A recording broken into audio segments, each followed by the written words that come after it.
Hi అండి. అందరికీ నమస్కారం. Welcome to my channel. ఈ వీడియోలో నేటి క్యాబినెట్ సమావేశంలో 27% ఐఆర్, పీఆర్సీ కమిటీలపై గౌరవ ముఖ్యమంత్రి గారు ఏమన్నారో, దాని గురించి పూర్తి వివరాలు ఈ వీడియోలో తెలుసుకుందాము. వీడియో అయితే ఎక్కడ గాని స్కిప్ చేయకుండా ఎండ్ వరకు చూసేయండి. అప్పుడే ఇన్ఫర్మేషన్ పూర్తిగా అర్థమవుతుంది. అలాగే వీడియో చూస్తున్న ప్రతి ఒక్కరు లైక్ చేయండి ఫ్రెండ్స్. ఈ వీడియోని తోటి ఉద్యోగ, పెన్షన్ మిత్రులతో అయితే షేర్ చేయండి. కొత్తగా మన ఛానల్ చూస్తున్నవారు ఇంకా ఎవరైనా సబ్స్క్రైబ్ చేసుకోకపోతే వెంటనే మన ఛానల్‌ని సబ్స్క్రైబ్ చేసుకోండి.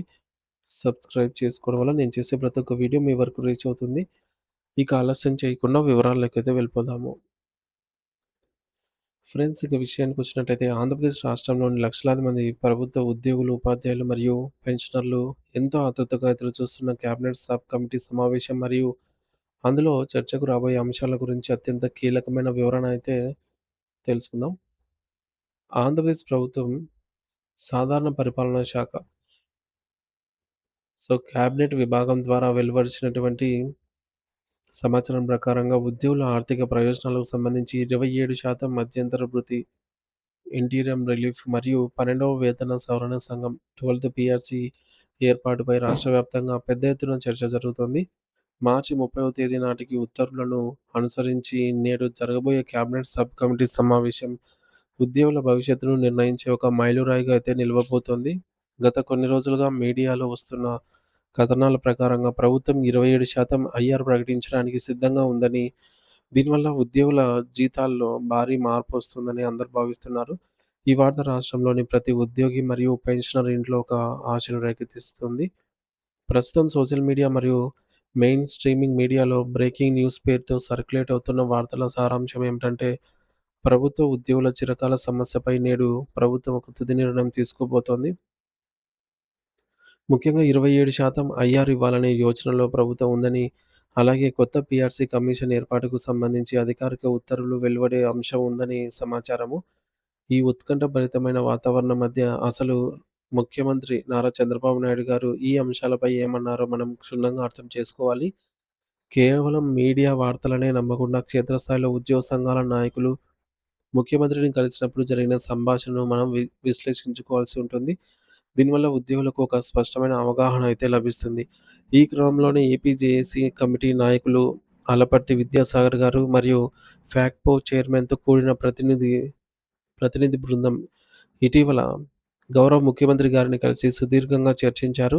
ఈ సమావేశం ప్రధాన ఉద్దేశ్యం ఏమిటంటే, గత 5 ఏళ్లుగా నిలిచిపోయిన సుమారు 7,000,00,00,000 భారీ బకాయిలను ఒకేసారి విడుదల చేస్తూ ప్రభుత్వం తీసుకున్న నిర్ణయానికి కృతజ్ఞతలు తెలియజేయడము. ఉద్యోగుల పక్షాన ముఖ్యమంత్రికి ధన్యవాదాలు చెబుతూనే వారు అత్యంత కీలకమైన 12వ పీఆర్సీ కమిషన్ ఏర్పాటు గురించి మరియు ఐఆర్ ప్రకటన గురించి ముఖ్యమంత్రిని ప్రత్యేకంగా అయితే కోరారు. ఉద్యోగులు ఆర్థికంగా ఇబ్బందుల్లో ఉన్నారని, కొత్త వేతన సవరణ జరిగితేనే వారికి పూర్తి స్థాయిలో న్యాయం జరుగుతుందని జేఏసీ నాయకులు ముఖ్యమంత్రి దృష్టికి తీసుకెళ్లారు. ఈ విన్నపాలకు గౌరవ ముఖ్యమంత్రి చంద్రబాబు నాయుడు గారు అత్యంత సానుకూలం మరియు వ్యూహాత్మకంగా అయితే స్పందించారు. ఆయన మాట్లాడుతూ, రాష్ట్ర ఆర్థిక పరిస్థితి క్లిష్టంగా ఉన్నప్పటికీ ఉద్యోగుల కష్టాన్ని గుర్తించి ఇప్పటికే 7,000,00,00,000 బకాయిలను విడుదల చేశాము. ఈ నిధుల విడుదలతో ఉద్యోగులందరూ కొంతవరకు ఊపిరి పీల్చుకుంటున్నారని భావిస్తూ ఉన్నాను అని పేర్కొన్నారు. అంటే ప్రభుత్వం ముందుగా తక్షణ ఆర్థిక అవసరాలను తీర్చడానికి ప్రాధాన్యత అయితే ఇచ్చిందని మనం అర్థం చేసుకోవాలి. ఇక పీఆర్సీ కమిషన్ విషయానికి వస్తే, ఖచ్చితంగా పీఆర్సీ కమిషన్ వేస్తాము, అందులో ఎటువంటి సందేహం లేదు అని ఆయన హామీ ఇచ్చారు. అయితే కమిషన్ ఏర్పాటనేది ఒక పరిపాలనాపరమైన ప్రక్రియ కాబట్టి దానికి కొంత సమయం పడుతుందని ఆయన సూచించారు. అలాగే అత్యంత కీలకమైన 27% ఐఆర్ ప్రకటన గురించి ముఖ్యమంత్రి గారు మరో ముఖ్యమైన మాట చెప్పారు. త్వరలోనే ఉద్యోగ సంఘాల నాయకులను పిలిచి అందరితోనూ చర్చించి ఐఆర్‌పై ఒక నిర్ణయం తీసుకుంటాము అని ఆయన స్పష్టం చేశారు. దీని అర్థం ఏమిటంటే, నేడు జరగబోయే కేబినెట్ సమావేశంలో ఐఆర్ లేదా పీఆర్సీపై అధికారికంగా ఎటువంటి తుది ప్రకటన ఉండే అవకాశమే లేదు.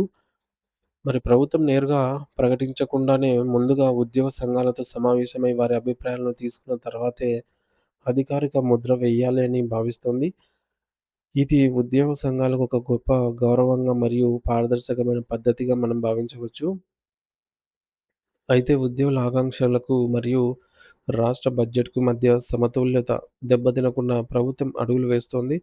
కాబట్టి ఉద్యోగులు మరియు పెన్షనర్లు నేటి కేబినెట్ సమావేశం నుండి తక్షణమే ఐఆర్ ప్రకటన వస్తుందని ఆశించకుండా త్వరలో జరగబోయే ఉద్యోగ సంఘాల సమావేశం కోసం ఎదురు చూడాలి.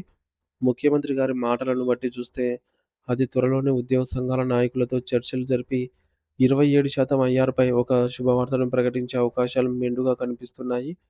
పనిలో పీఆర్సీ అమల్లోకి వస్తేనే ఉద్యోగుల ప్రాథమిక వేతనం మరియు ఇతర భత్యాలు భారీగా పెరుగుతాయి. అందుకే ప్రభుత్వం దీనిపై ఆచితూచి అడుగులు వేస్తోంది. ఏదేమైనా రూ. 7,000,00,00,000 బకాయిల విడుదల అనేది మొదట మొదటి అడుగైతే ఐఆర్ మరియు పీఆర్సీ కమిషన్ ఏర్పాటు అనేది రెండవ అడుగు కాబోతోంది. ఉద్యోగుల సమస్యల పట్ల ప్రభుత్వం చూపుతున్న ఈ సానుకూల ధోరణి భవిష్యత్తులో మరిన్ని మంచి ఫలితాలను ఇస్తుందనైతే ఆశిద్దాము. అంతవరకు మనకు అందుతున్న అధికారిక సమాచారాన్ని మాత్రమే నమ్మటం శ్రేయస్కరము. సో, దీనిపై మీ అభిప్రాయాన్ని అయితే కామెంట్ ద్వారా తెలియజేయండి friends. Thank you for watching this video.